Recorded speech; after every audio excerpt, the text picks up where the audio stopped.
Bienvenue à tous et à toutes. Merci beaucoup d'être là aujourd'hui.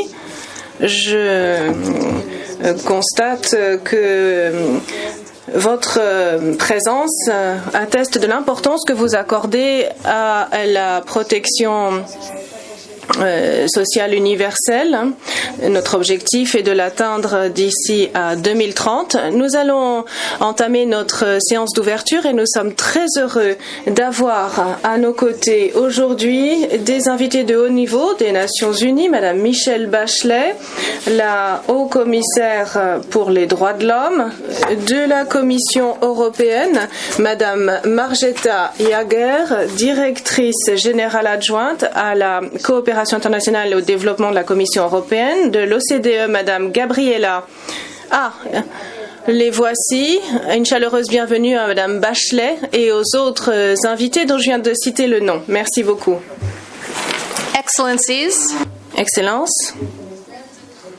Chers amis, chers collègues, je suis très heureuse de vous souhaiter la bienvenue à l'OIT en cette occasion unique. Comme vous le savez, cette année marque le centenaire de l'Organisation internationale du travail.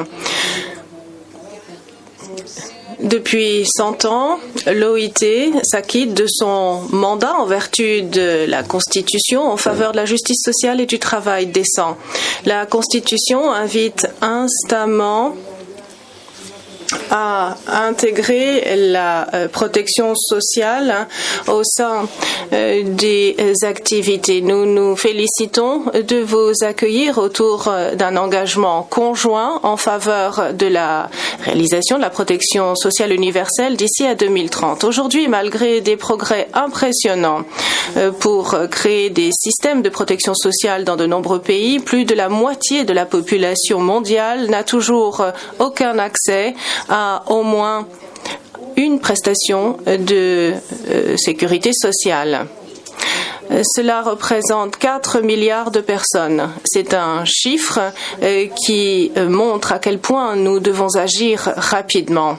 Et si l'on tient compte de tout l'éventail des activités de la sécurité sociale, les 9 branches, des prestations familiales, prestations pour enfants, jusqu'aux prestations vieillesse, seul un tiers de la population mondiale est couverte. Il y a donc beaucoup à faire.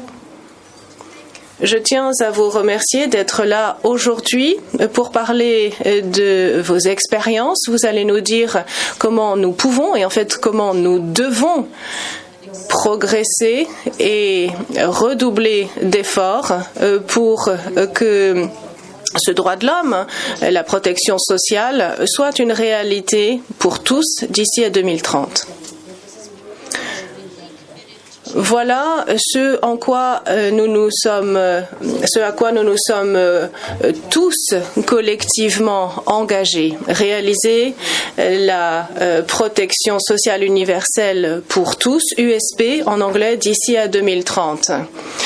Cet engagement qui fait partie des ODD ne saurait être plus clair. La protection sociale universelle est indispensable pour prévenir la pauvreté et pour réduire les inégalités, pour faciliter l'accès à la santé, à l'éducation, pour promouvoir l'égalité entre hommes et femmes et pour arriver au travail décent. Au cours des dernières années, et pour reconnaître l'importance de la protection sociale, un certain nombre d'institutions des Nations Unies et des partenaires pour le développement ont conjugué leurs efforts pour proposer une protection appropriée à toute la population mondiale. Et voilà pourquoi l'on parle de protection sociale universelle. Lancée par la Banque mondiale, l'OIT et par de nombreuses institutions, le partenariat mondial pour la protection sociale vient en aide aux pays afin qu'ils créent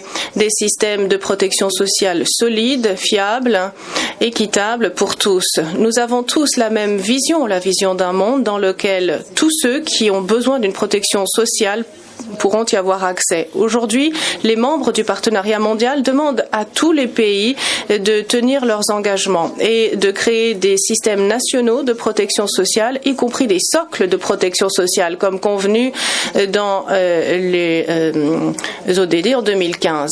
La protection sociale universelle est un droit humain.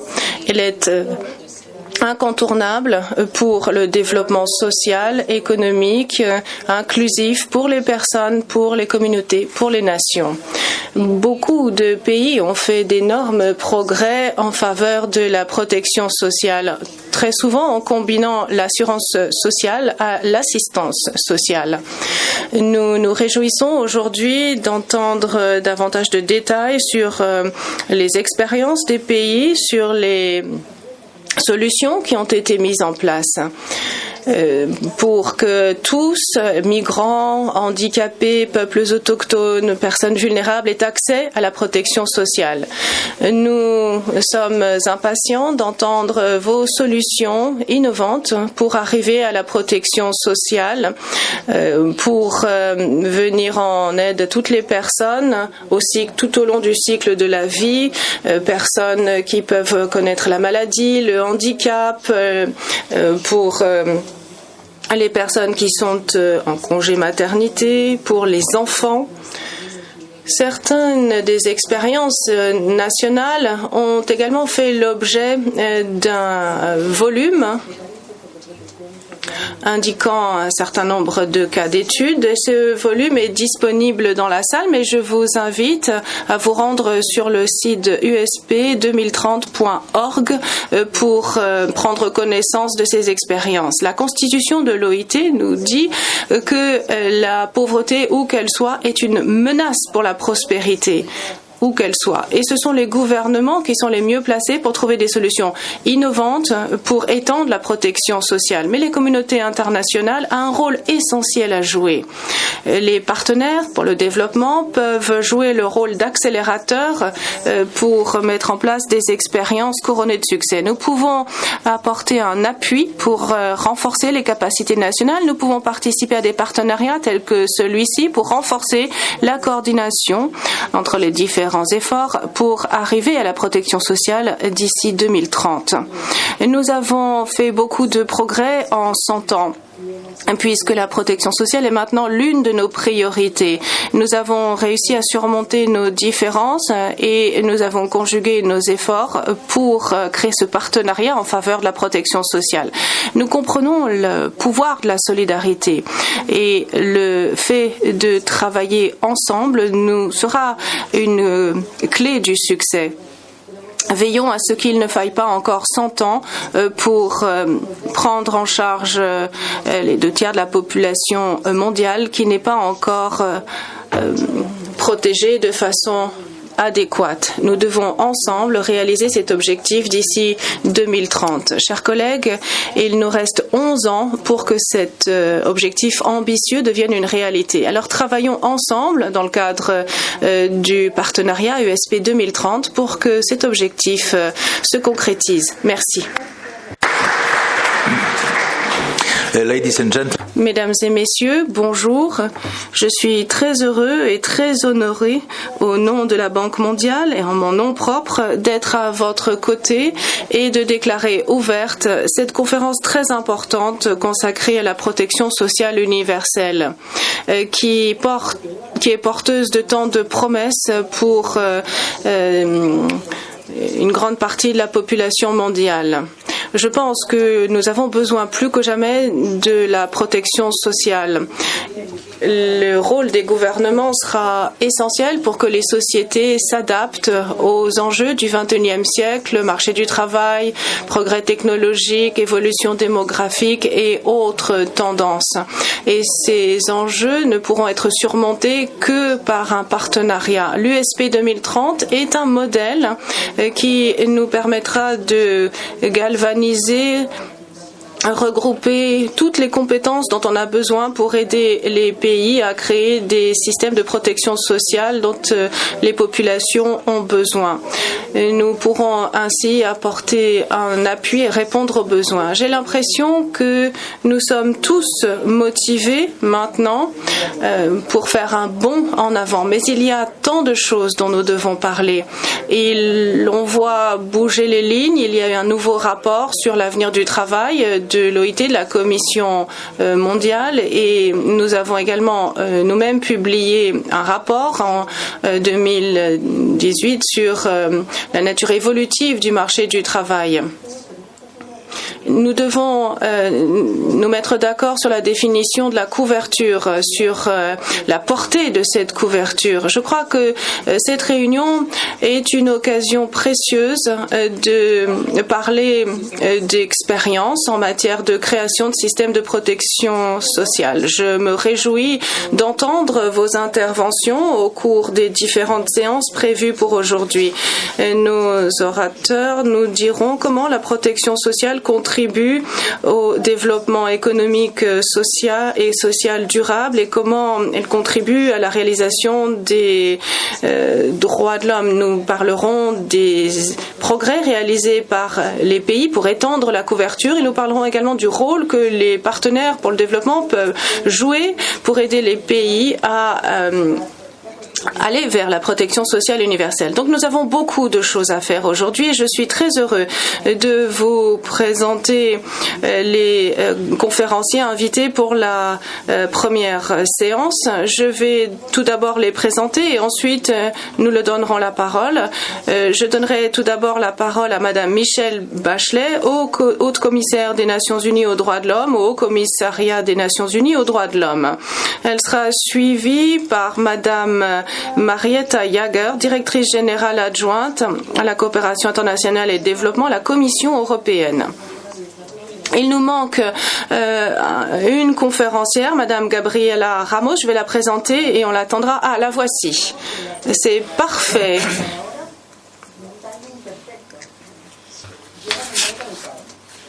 Gabriela Ramos vient d'entrer dans la salle. Elle est directrice de cabinet et elle est Sherpa de l'OCDE au G20 à l'Organisation de coopération et de développement économique.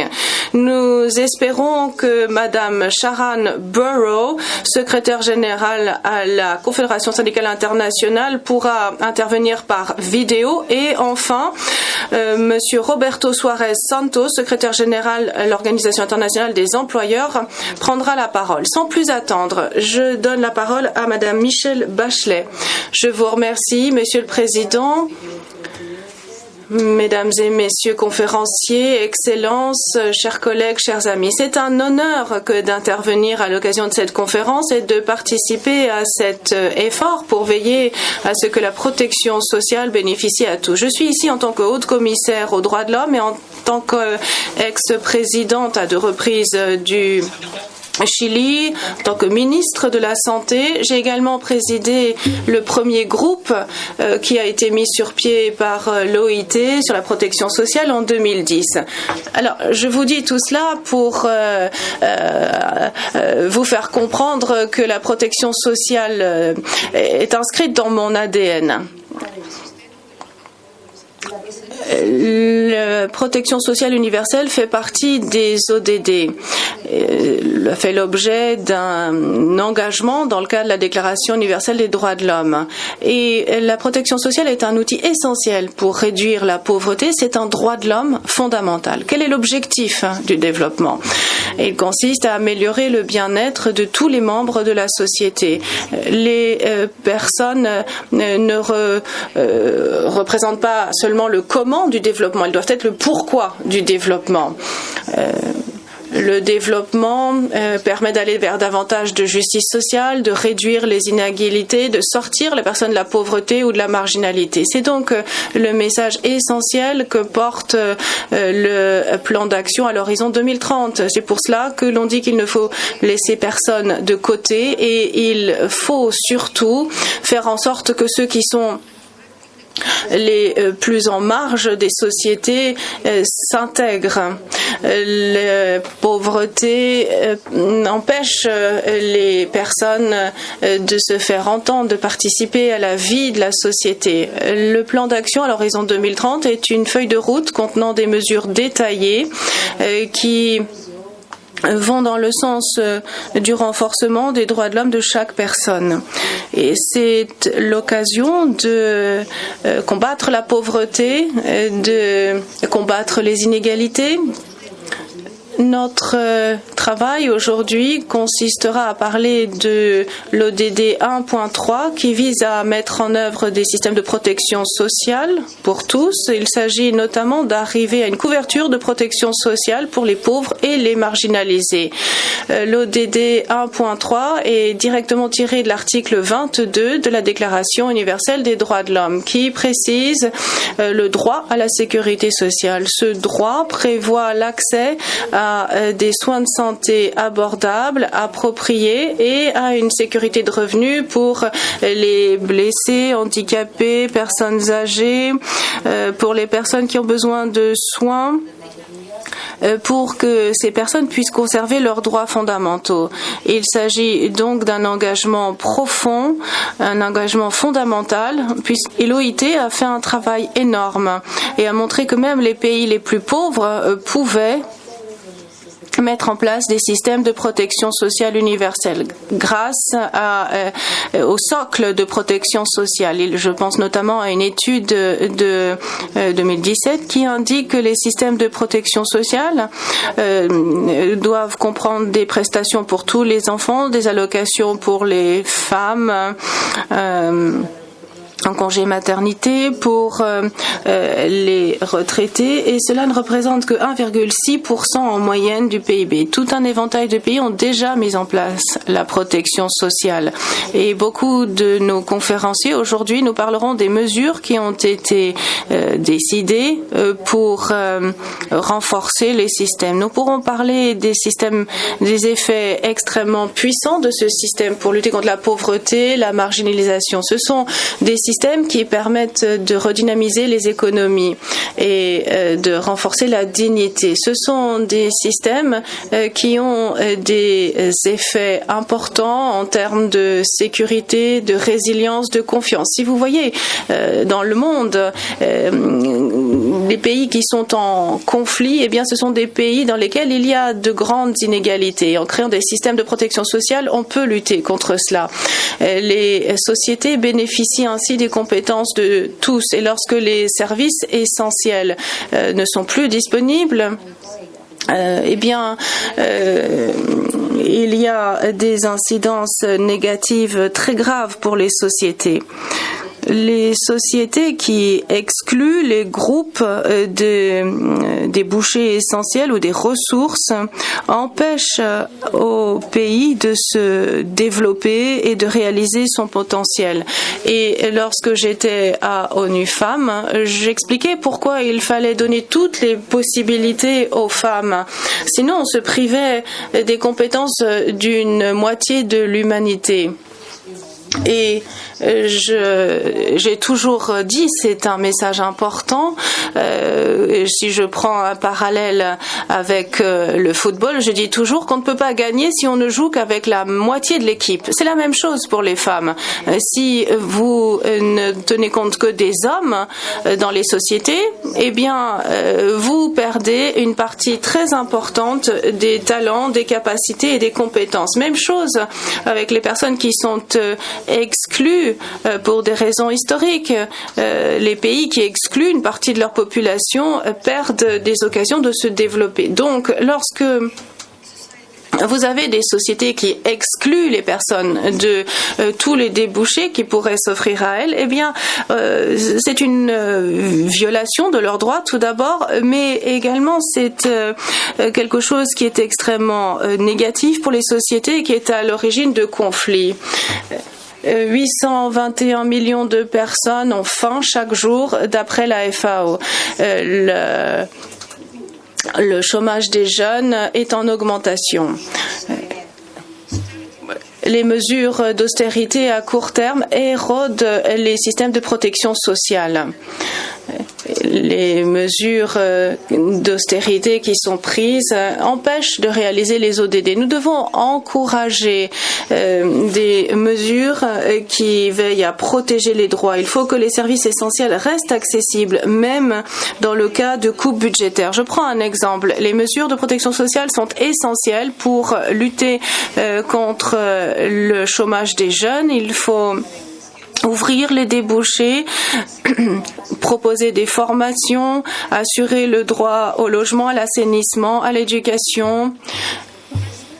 En tant qu'ex-présidente, lorsque vous savez que vous n'avez pas beaucoup de marge de manœuvre budgétaire, vous devez définir des priorités et vous devez être convaincu que les êtres humains sont essentiels.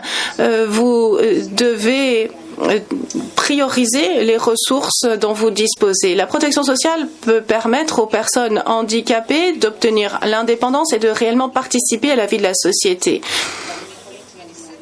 Mais seuls 27% des personnes ayant des handicaps graves dans le monde bénéficient d'allocations pour handicap. Pratiquement 2/3 des enfants dans le monde, et je parle de 1,3 milliard d'enfants, ne sont pas couverts par les mesures de protection sociale. 71% des êtres humains ne sont soit pas protégés, soit partiellement protégés par les systèmes de sécurité sociale. With universal pension cover. S'agissant des couvertures de pension universelle, donc souvent le niveau d'avantage est insuffisant pour que les gens puissent sortir de la pauvreté. C'est particulièrement vrai pour toutes les femmes qui ont investi des années de vie à s'occuper des enfants et de leurs parents âgés. Les politiques de protection sociale doivent favoriser l'égalité entre les hommes et les femmes au lieu d'approfondir les déséquilibres entre eux. Donc les chiffres sont là et nous devons redoubler d'efforts pour remettre ces gens sur la piste, sur la voie, si nous voulons lutter contre la faim et si nous voulons parvenir à un système de protection universel. J'espère que nous appellerons les gouvernements, les organisations de la société civile, les partenaires du développement à rejoindre ce partenariat mondial et à parvenir à la protection sociale. Nous ne pouvons pas laisser de côté des personnes dans l'indignité. Nous avons les outils et mon bureau est prêt à vous aider dans cet effort vital. Vous pouvez compter sur moi pour ce partenariat. Merci beaucoup. Thank you very much, Ms. Merci, Madame Bachelet. Nous allons maintenant passer à Madame Marietta Jager de la Commission européenne. Merci beaucoup, Monsieur le Président, Michel, Mesdames et Messieurs, Excellences. C'est un honneur et un plaisir de faire partie de ce panel de haut niveau.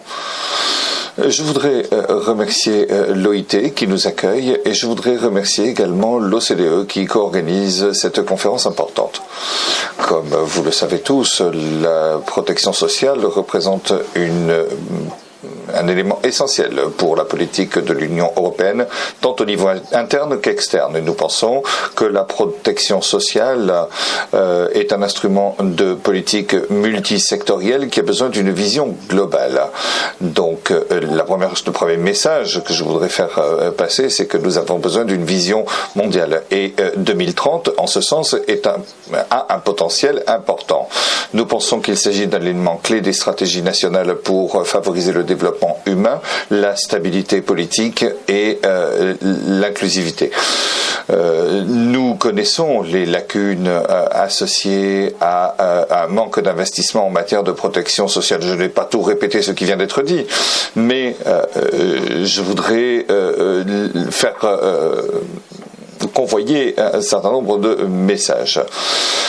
Donc, que devons-nous faire pour parvenir à établir un système de protection sociale inclusif et durable ? Actuellement, nous mettons en place des programmes dans 26 pays avec différentes modalités d'aide dans un certain nombre, donc pour 1 milliard d'euros. Pour 100 milliards d'euros, l'interprète s'excuse. Il s'agit de travailler quelque chose d'extrêmement important. Par conséquent, notre conférence constitue un nouveau jalon et, nous l'espérons, une nouvelle contribution. Je suis très heureuse de vous voir aussi nombreux ici.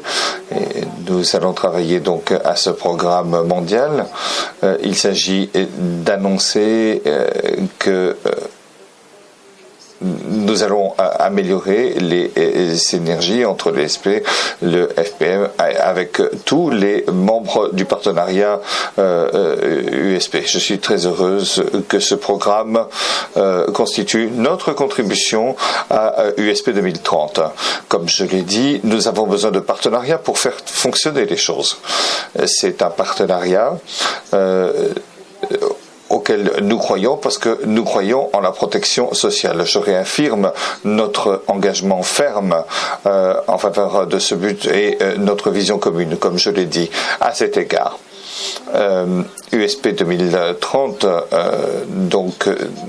désigne de nouvelles modalités pour renforcer la coopération avec les agences bilatérales et multilatérales de développement. Considéré comme efficace, s'il veut être considéré comme efficace, ce partenariat devra traiter les éléments au niveau mondial, au niveau régional et au niveau national parallèlement. C'est pourquoi nous devons avoir une démarche globale pour traiter tous les aspects de la protection sociale et avec une bonne articulation entre les stratégies nationales, régionales et mondiales. Nous avons besoin que ce partenariat fonctionne. C'est pourquoi nous devons procéder à un plaidoyer avec la coopération humanitaire. Nous devons avoir une discussion franche entre les gouvernements. Je conclurai en disant que cette vision commune est nécessaire car la mise en œuvre doit aller main dans la main avec les organisations régionales et nationales pour aider 4 milliards de personnes qui restent aujourd'hui sans protection. C'est pourquoi je dirais que les stratégies internationales doivent avoir un mandat plus clair et une structure plus stable. Merci. Thank you very much. Merci, Madame Jager. Eh bien, nous allons passer maintenant à l'OCDE, à Madame Gabriela Ramos. Merci beaucoup, Michel. Merci, Déborah. Je suis très heureuse d'être ici. Et malheureusement, nous ne sommes pas protégés contre les retards d'avion, mais je suis très heureuse d'arriver à temps pour partager.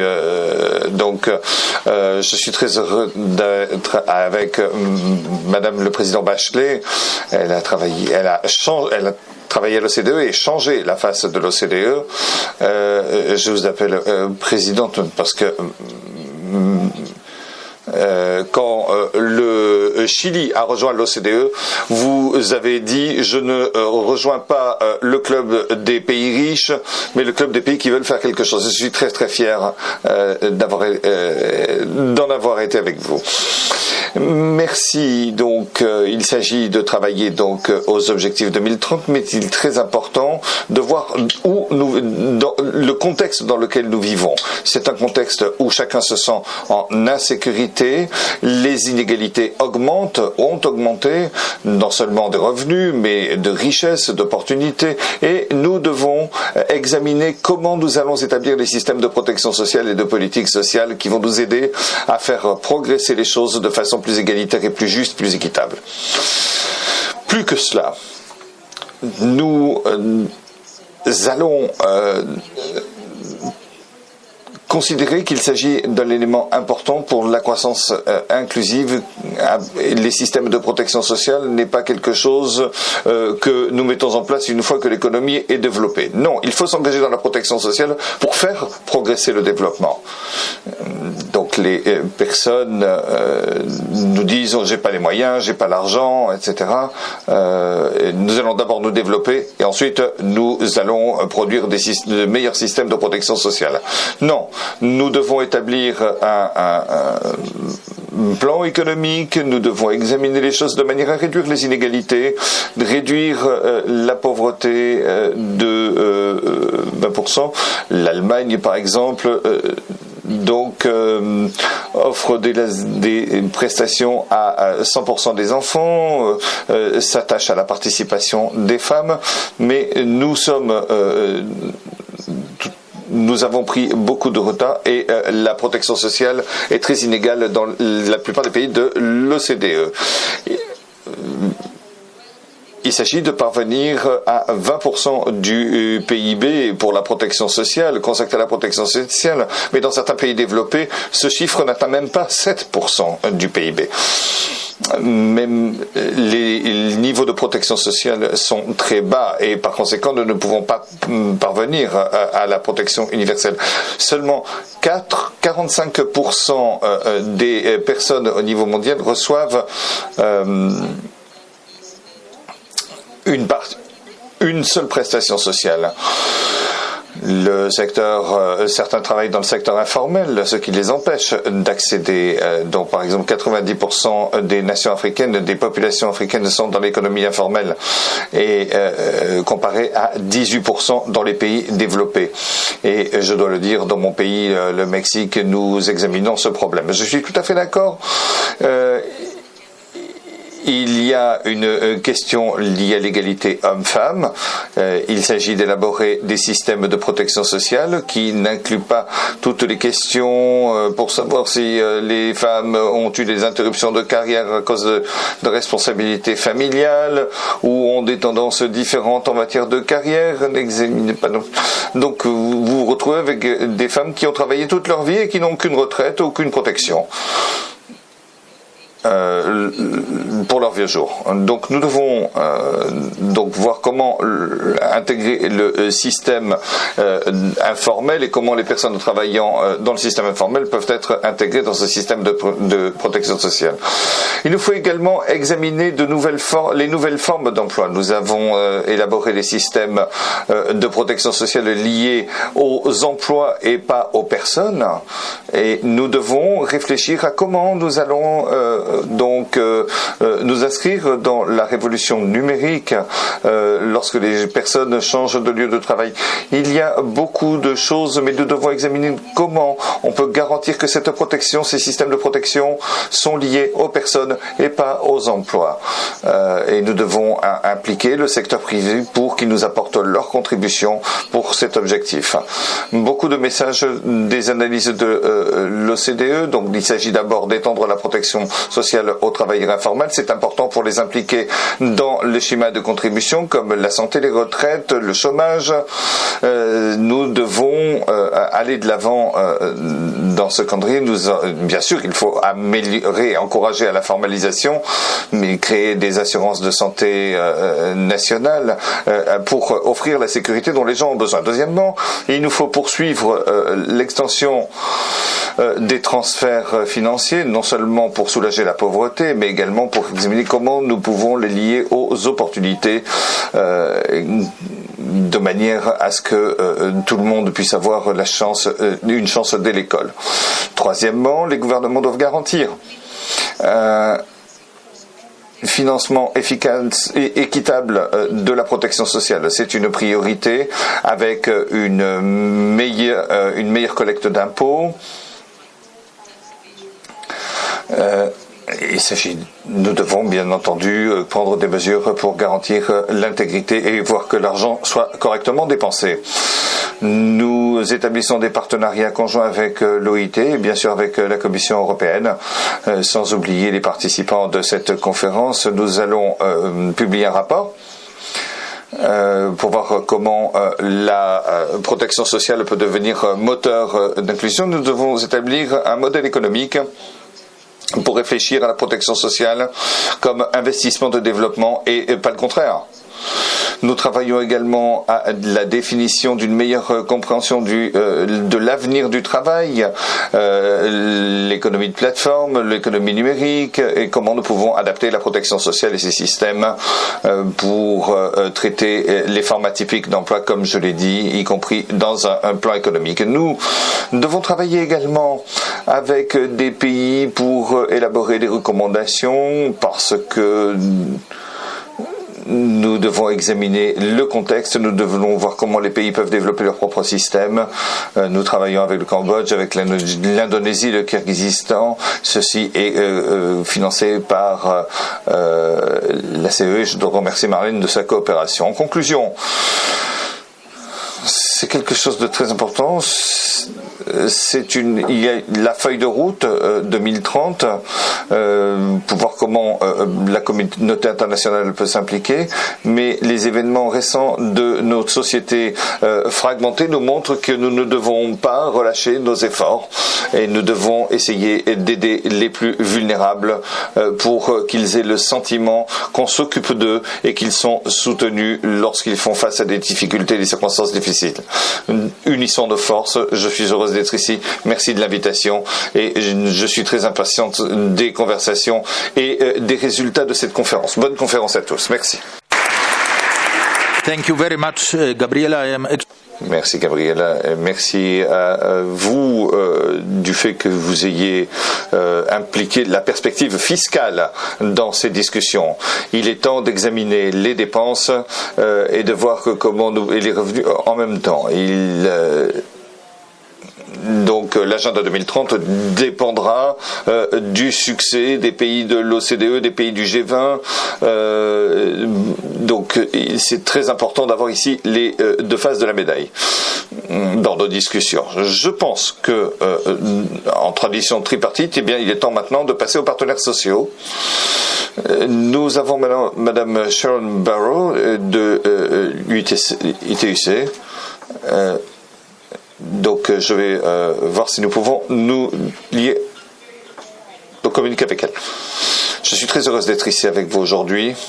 C'est une réunion très importante. La protection sociale universelle et l'augmentation des salaires constitue la base du socle de la dignité pour les populations du monde et pour le monde de l'économie s'agissant de la stabilité. Nous sommes dans un âge de fin. Vous voyez le mécontentement social dans le monde entier. Et nous faisons face à des défis essentiels avec des conflits des personnes déplacées. Les inégalités sont croissantes et nous voyons que tout ceci s'est aggravé depuis 20 ans. Lorsque nous parlons de la protection sociale universelle, elle est abordable. Elle est abordable. Les calculs montrent que juste 0,3% du PIB du monde offrirait la protection sociale, un socle de protection sociale universelle. Nous avons 10% du PIB qui constitue donc les taxes et nous devons examiner les choses au niveau national mais au niveau mondial également, et tout ceci est dans le domaine du possible. C'est une question de volonté politique. Il est inacceptable que une grande proportion des populations mondiales n'ont pas accès à la protection sociale. Il est également inacceptable que cela concerne que le monde développé, parce que cela affaiblit les capacités des personnes à vivre dans la dignité. Et cela crée de l'incertitude, du désespoir et du mécontentement social. C'est pourquoi il faut travailler donc avec l'ensemble des personnes, parce que 84% des personnes disent que le salaire minimum ne suffit pas pour vivre. Donc il s'agit de prendre en compte les recommandations du rapport de l'OIT. Il nous faut assurer que les droits fondamentaux soit garanti, le droit à un travail sûr, le droit à la protection universelle, le droit tous ces droits sont respectés dans un contrat social renouvelé. Il nous faut garantir que nous partagerons la prospérité par la négociation collective, le dialogue social qui va créer des mesures de transition justes. Tout ceci est vital pour la technologie et la menace donc pour le changement. Il n'y a pas de doute. Nous allons commencer par la protection universelle. Il faut ratifier la Convention 102 et les socles de protection sociale, ainsi que les normes de l'OIT qui constituent la base. Mais nous ne pouvons pas nous en tenir là. Il ne faut pas des filets de sécurité, des mesures de sécurité, mais une vraie protection sociale. Les objectifs de développement durable appellent à cela. L'agenda 2030 doit être respecté. Donc nous sommes avec vous pour offrir une protection sociale universelle pour tous, et un partenariat mondial qui constitue une voie très importante pour cette lutte. Nous vous remercions. Nous serons là pour vous appuyer, pour faire tout ce que nous devons faire avec le partenariat. Une fois encore, je m'excuse de ne pas être ici avec vous, mais il n'y a rien de plus important pour la dignité des populations mondiales, pour la stabilité sociale, pour l'économie fondamentale et pour la protection sociale universelle. Nous devons le réaliser. Merci.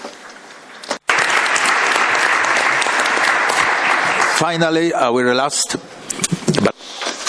Enfin, le dernier orateur de ce matin provient de l'Organisation internationale des employeurs, Monsieur Roberto Suarez. Vous avez la parole. Merci beaucoup. Chers participants, je suis très heureux d'être avec vous ce matin.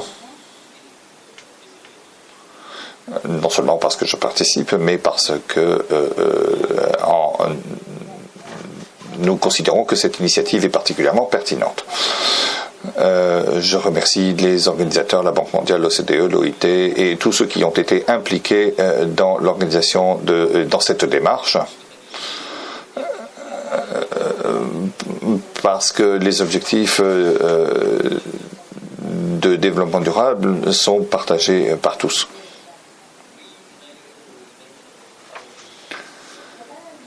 L'OIT va célébrer son centenaire. Et nous devons nous rappeler pourquoi nous sommes là. Qu'est-ce qui est à la base de cette création? Le marché libre, bien sûr, mais également l'engagement social et les initiatives. Il y a donc 100 ans. Nous pensons que les mêmes obstacles existent s'agissant du champ de concurrence, mais il nous faut donc bâtir avec ces éléments-là un monde meilleur. Madame Bachelet a parlé d'ADN. Nous aussi, nous avons un ADN en faveur de l'engagement social. Et à certains égards, nous créons un réseau de plus de 150 organisations indépendantes. Et il nous faut les inclure.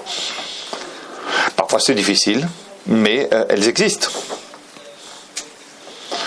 Lorsque nous avons parlé des schémas de protection sociale, des schémas de protection sociale universelle, des socles de protection universelle, nous avons parlé des individus, des travailleurs. Et je voudrais vous rappeler pourquoi la protection sociale est importante pour nous.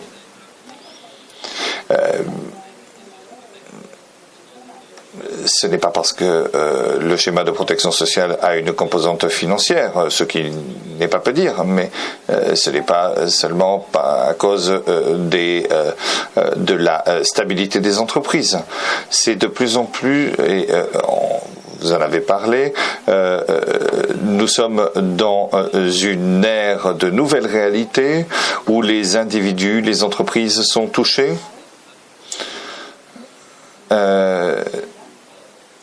Notamment, nous sommes dans l'ère numérique l'intelligence artificielle. Nous verrons combien d'emplois seront affectés par ces réalités numériques. Donc,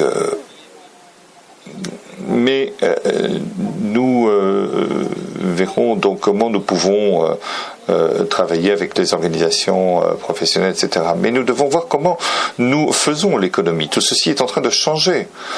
Et cela a trait aux capacités qu'ont les schémas de protection sociale à participer à cela. Nous devons être en mesure d'évoluer. Les compétences des individus, des entreprises feront la différence. Il s'agit, c'est un filet de sécurité, une stabilité sociale importante pour l'économie et pour les entreprises. Mais il s'agit on parle d'économie compétitive, on parle de succès des entreprises. La protection sociale, les schémas de protection sociale efficaces doivent permettre aux entreprises de garder, de se perpétuer. Il s'agit de trouver des solutions dans un environnement difficile avec des économies en développement et une partie d'économie informelle. Beaucoup de ces entreprises dépendront de plus en plus des schémas de protection sociale qui fonctionnent et qui sont efficaces. Et nous devons travailler ensemble de façon responsable. Et il est temps d'être ambitieux, mais il est également temps d'être très responsable. Donc, nous devons travailler aussi à court terme. Nous n'insisterons jamais assez là-dessus. C'est pourquoi nous devons nous concentrer d'abord sur ceux qui ont besoin le plus d'aide, les plus vulnérables. Nous devons encourager l'employabilité. Nous pouvons donc avoir un meilleur sens de sécurité pour évoluer, de changer d'emploi si c'est nécessaire, mais d'avoir un accès à des filets de sécurité efficaces. Il s'agit de travailler à la protection sociale. Nous devons travailler sur des schémas plus durables et nous ne devons pas ignorer les réalités. Il s'agit de faire en sorte que les changements démographiques soient accompagnés. Ils constituent des défis importants. Mais parfois, c'est quelque chose de difficile. Donc il nous faut être responsables dans ce domaine. Nous devons également apprendre des pays qui ont déjà fait ce voyage du succès, qui ont élaboré des nouveaux modèles de protection sociale. Nous devons apprendre de leurs erreurs. Ces nouveaux systèmes de protection sociale doivent se construire là-dessus. Alors, je ne dirais pas que nous devons avoir la croissance et la protection sociale ensuite, mais tout ceci doit être interdépendant et réciproque. Sans stabilité économique, eh bien, pas de protection sociale. Mais il y a des modèles de protection sociale qui ont besoin de stabilité donc avec une augmentation de la consommation pour créer une bonne dynamique pour l'économie. Et nous ne devons pas l'oublier. Nous devons examiner différentes possibilités, y compris donc des modèles privés efficaces. Nous ne devons pas être dogmatiques. Nous avons besoin de davantage d'informations. Nous avons besoin de preuves. Et il s'agit bien entendu de voir comment nous pouvons nous appuyer là-dessus. Nous avons besoin d'analyser les bénéfices et d'évaluer les choses. Enfin, et pas les moindres, nous devons nous engager davantage dans le secteur privé. Nous devons engager davantage les partenaires sociaux. Nous renforçons maintenant l'accompagnement tripartite des réformes de l'ONU, j'insiste là-dessus. Ce n'est pas simplement un dialogue formel, mais cela tient compte des préoccupations pratiques des travailleurs, mais également des employeurs. Et souvent, malheureusement, cela manque. Donc, comptez sur notre engagement. Nous sommes très heureux d'avoir ces échanges et d'établir un partenariat ensemble. Merci.